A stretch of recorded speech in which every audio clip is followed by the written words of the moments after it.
Oke, terima kasih karena kalian telah klik video ini. Semoga kalian semua sehat dan sukses selalu, amin. Sebelum kita mulai video ini, jangan lupa like, komen, dan subscribe video ini.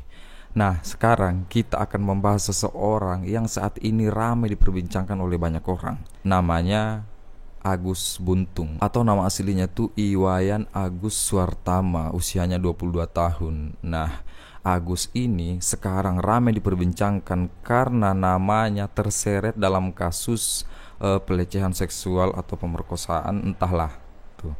Nah, yang membuat orang heran adalah karena Agus ini sesuai dengan namanya Agus Buntung, mohon maaf, dia itu tidak memiliki kedua tangan. Makanya orang itu bingung kenapa orang yang seperti Agus ini bisa melakukan hal-hal yang seperti terjadi sekarang ini.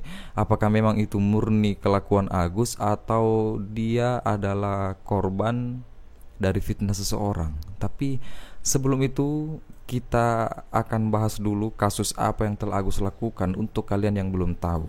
Nah, di sini kita akan bahas kronologinya. Nah, adapun kronologi yang dipaparkan korban Agus Buntung menyebutkan bahwa pria tersebut menjual iba terhadap korban sebelum akhirnya berakhir di kamar homestay. Nah, ini yang saya baca ini menurut sumber yang saya dapatkan di internet. Nah, di sini Agus mendekati korban yang tengah sendiri di taman, kemudian menyebutkan dirinya akan bunuh diri. Nah, sebagai orang baik dan bersimpati terhadap korban, akhirnya menguatkan Agus agar tidak bunuh diri, sehingga perbincangan mereka menuju ranah sensitif dan semakin dekat. Jadi strategi Agus ini, dia itu mau bunuh diri. Nah, begitu korban si Agus mencegah Agus pada saat ingin bunuh diri, nah disitulah mereka menjalin komunikasi dan langsung akrab. Ya, sungguh strategi yang bagus. Lanjut. Nah, menurut penjelasan korban, Agus bahkan bertanya apakah korban masih perawan atau tidak. Bahkan korban dengan nyamannya meluapkan semua cerita aib dalam hidupnya. Nah, dari sinilah aib tersebutlah yang dipegang Agus sebagai senjata pamungkas untuk memeras korban. Nah, setelah korban merasa sangat nyaman, Agus pun kemudian minta tolong untuk diantarkan di suatu tempat hingga sampailah di homestay langganannya. Watak asli Agus ini keluar saat berada di homestay.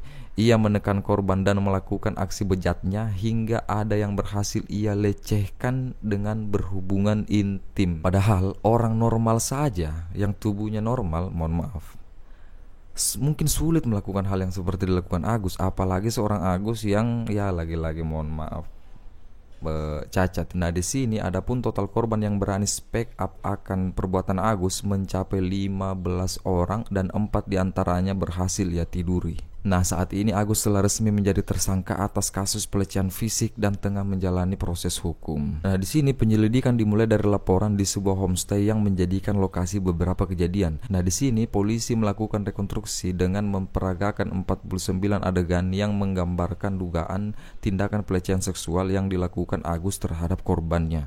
Nah, proses ini membantu memetakan kronologi lengkap kejadian. Nah, di sini ancaman Agus terhadap korban juga terungkap dalam rekaman yang viral. Ya, saya memang sempat dengar rekaman yang viral, cuma tidak saya sertakan, tidak saya dengarkan di video ini. Kalau kalian penasaran silahkan cari sendiri. Nah, di sini di mana Agus berkata akan membunuh mental korban jika melaporkan kejadian ini. Ancaman tersebut menambah tekanan psikologis pada korban dan meningkatkan urgensi perlindungan hukum. Nah, di sini ini yang paling penting. Modus pelaku membujuk korban dengan berpura-pura minta bantuan. Dengarkan baik-baik. Agus menggunakan cara manipulatif untuk mendekati korban. Salah satunya dengan cara berpura-pura membutuhkan bantuan sebagai penyandang disabilitas. Nah, modus ini digunakan untuk mendapatkan kepercayaan korban sebelum membawa mereka ke lokasi kejadian. Bahkan dalam beberapa kasus, Agus meminta korban membayar biaya homestay sebesar 50.000. Nah, setelah korban berada di kamar, Agus memanfaatkan situasi untuk melakukan tindakan pelecehan. Versi yang diungkapkan korban dan Agus kerap berbeda, tetapi rekonstruksi memberikan gambaran lebih jelas tentang tindakan pelaku. Nah, penggunaan sepeda motor untuk mengajak korban berkeliling juga merupakan bagian dari strategi pelaku untuk membuat korbannya merasa nyaman sebelum melakukan hal-hal seperti itu. Nah, belakangan rekaman Agus Buntung saat manipulasi korbannya pun beredar, di mana ia mengancam korbannya dan akan membunuh mentalnya. Rekamannya kira-kira begini. Kalau kamu nangis, ku jamin bakalan mati. Ini bisa kamu jadikan bukti omongan saya. Kirim ke orang tua kamu.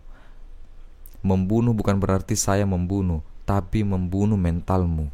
Di sini ancaman Agus di dalam rekaman suara yang beredar. Nah, rekonstruksi ini juga menunjukkan adanya perdebatan antara Agus dan korban terkait pembayaran kamar yang menjadikan salah satu pemicu kejadian. Meski Agus mengklaim hubungan tersebut terjadi atas dasar suka sama suka, namun buktinya dan kesaksian korban mengajukan adanya unsur paksaan, pembelaan Agus dan dukungan pengacara. Nah, di sini sebanyak 16 pengacara menyatakan akan membela Agus dalam kasus ini. Tim kuasa hukum menyebut bahwa pelaku bersikap kooperatif dalam memberikan informasi, meskipun pembelaan yang mereka ajukan kerap mendapat kritik dari publik. Itulah tadi yang sempat saya bacakan kepada kalian kasus tentang Agus ini. Bagaimana menurut kalian? Coba kalian tulis di kolom komentar. Apakah perbuatan ini murni dilakukan Agus sendiri, atau Agus hanyalah korban yang difitnah oleh seseorang? Komentar dibuka. Oke, sekian untuk video kali ini. Semoga kalian semua sehat dan sukses selalu. Sampai jumpa di video selanjutnya.